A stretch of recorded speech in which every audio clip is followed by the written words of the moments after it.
জীবন হয়তো নাটকের মতোই, নইলে এমন হবে কেন? যে দুলালকে নিয়ে সুমির নেপালে যাবার কথা ছিল, সেটা হয়ে গেল রোহানের সাথে। দুলাল নিজেই বলল, তুমি যাও, রোহানের সাথে ঘুরে আসো। সুমি বলল, এটা আবার কেমন কথা? তোমাকে রেখে আমি রোহানের সাথে যাব? সামাজিকভাবে এটা কেমন দেখায়? দুলাল বলল, তুমি যাও, আমি কিছু মনে করব না। রীতিমতো জোর করে যেন সুমিকে পাঠিয়ে দিল দুলাল রোহানের সাথে। অবশ্য রোহানের ছোট বোন বিথিও আছে সঙ্গে। ভালোই লাগছে নেপালে এসে। রোহান বলেছে, তোমরা দুজনে একসাথে রুমে থাকো, আর আমি পাশের রুমটা নিলাম হোটেলের।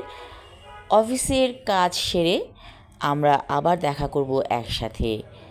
সেরকমভাবেই ওরা ঘুরতে লাগলো নেপালে। সুমি বলল, আমাকে হিমালয় দেখতে যেতে হবে। বহু বছর ধরে আমি হিমালয় দেখেছি কল্পনায়, কিন্তু স্বচক্ষে দেখিনি। রোহান বলল, অবশ্যই নিয়ে যাব। একদিন ওরা তিনজন রওনা করল হিমালয় দেখার উদ্দেশ্যে। দুলাল যে এত বড় সারপ্রাইজ দেবে, এটা কখনো কল্পনা করেনি সুমি। ওরা যেই হোটেলে এসে পৌঁছালো, সেখানে দুলাল আছে আগে থেকেই। রোহানের সাথে আসলে দুলালের সেরকমভাবেই কথা হয়েছে, এবং সুমিকে দারুণভাবে সারপ্রাইজ দেওয়ার জন্য এই কাজটা করেছে ওরা দুজনে মিলে। সুমি দুলালকে দেখে চিৎকার করে বলল, তুমি এসেছো? দুলাল বলল, হ্যাঁ, তোমাকে ছাড়া কি আমি থাকতে পারি? সুমি বলল, বাবা তো এখন ভালো আছে, তাই না? দুলাল বলল, হ্যাঁ, বাবা অনেক ভালো আছে। হাসপাতালে বেশ কিছুদিন থেকে বাসায় আনা হয়েছে। সুমির মনে হলো তার মন থেকে একটা বিরাট বড় পাপ বোধ যেন ঝরে গেল। সুমি বলল, দেখো দুলাল, আমি জানি তুমি আমাকে অনেক খারাপ ভেবেছ, কারণ হাসপাতালে আমারই তো থাকার কথা ছিল। দুলাল বলল, তাতে কি হয়েছে? সব কিছু আমি ম্যানেজ করেছি, তুমি কোনো চিন্তা করবে না। সুমি মনে মনে ভাবল, আসলে কপাল গুণে এমন স্বামী ও পেয়েছে। দুলাল সত্যি একটি ভালো মানুষ। ওরা যখন পাহাড়ের কাছে পৌঁছালো, তখন সুন্দর পাহাড়কে দেখে সুমি একেবারে বিস্মিত হয়ে গেল। সুমির পাশে দাঁড়িয়ে বিথি বলল, আপু, আসলেই সৃষ্টির কি রহস্য, তাই না? সুমি বলল, আসলেই তাই। কত সুন্দর করে সব কিছু সৃষ্টি করেছেন আমাদের আল্লাহ তাআলা। বিথি অবাক চোখে তাকিয়ে থাকলো বরফে ঢাকা হিমালয়ের দিকে।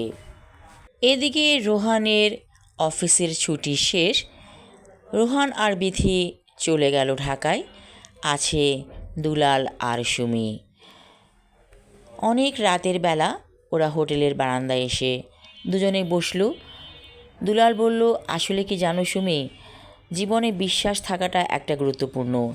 এই যে আমি তোমাকে রোহানের সাথে পাঠিয়েছি, আমি জানি তুমি কোনো ভুল করবে না, তুমি আমারই থাকবে। সুমি বলল, আসলে জীবন এত ঠুনকো না, জীবনের গভীর অর্থ আছে। দুলাল বলল, আমরা দুজন আমৃত্যু একসাথে থাকব, কেউ কাউকে ছেড়ে যাব না। তোমার সাথে তো রোহানের বিয়ের কথা হয়েছিল, আর দেখো কিভাবে আমার সাথে হয়ে গেল। এটাই ছিল আমাদের লেখা কপালে। সুমি বলল, এসব আমি কখনোই বিশ্বাস করতাম না, কিন্তু তোমার সাথে বিয়ে হবার পর বুঝতে পেরেছি আমাদের সব কিছু লিখিত আছে অনেক আগে থেকেই। রাতের বেলা বরফের পাহাড়টাকে অনেক সুন্দর লাগছে। চকচকে বরফের পাহাড়, হিমালয়ের চূড়ায় অনেক বরফ জমে আছে। সেদিকে তাকিয়ে সুমি বলল, কথা দাও, আমাকে ছেড়ে কোনো দিন যাবে না? দুলাল বলল, ছেড়ে তো একদিন যেতেই হবে, কারণ আমরা কে কখন চলে যাব পৃথিবী ছেড়ে কেউ জানি না। নেপাল ভ্রমণ শেষে ওরাও এসে পড়ল বাসাতে। অনেক ভালো লাগছে, মনে হচ্ছে জীবনে একটা অনেক বড় অভিজ্ঞতা হলো। সেদিন কিচেনে রান্না করছিল সুমি। হঠাৎ দেখতে পেল জানালার কাছে কে যেন বসে আছে এবং ওর দিকে তাকিয়ে আছে। অবাক চোখে সুমি তাকালো। কে? একে তো চেনা যাচ্ছে না, মনে হচ্ছে মানুষের মতো আবার মানুষ না। ভালো করে তাকিয়ে দেখল সুমি। অবাক হয়ে গেল সুমি প্যাঁচাটাকে দেখে।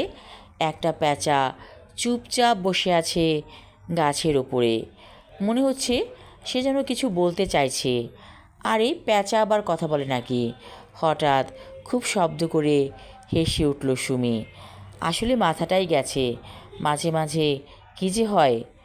উড়ে চলে গেল প্যাঁচা অনেক দূরে। বাসায় বসে থেকে আর ভালো লাগছে না। মনে মনে ভাবে সুমি, কিছু একটা করতে হবে। লেখাপড়া জানা শিক্ষিতা মেয়ে, একটা স্কুলে জয়েন করবে ভাবছে সে। আমি আমার লেখা ছোট গল্প বরফের পাহাড় পর্ব 3 এবং শেষ পর্ব পড়লাম। ধন্যবাদ।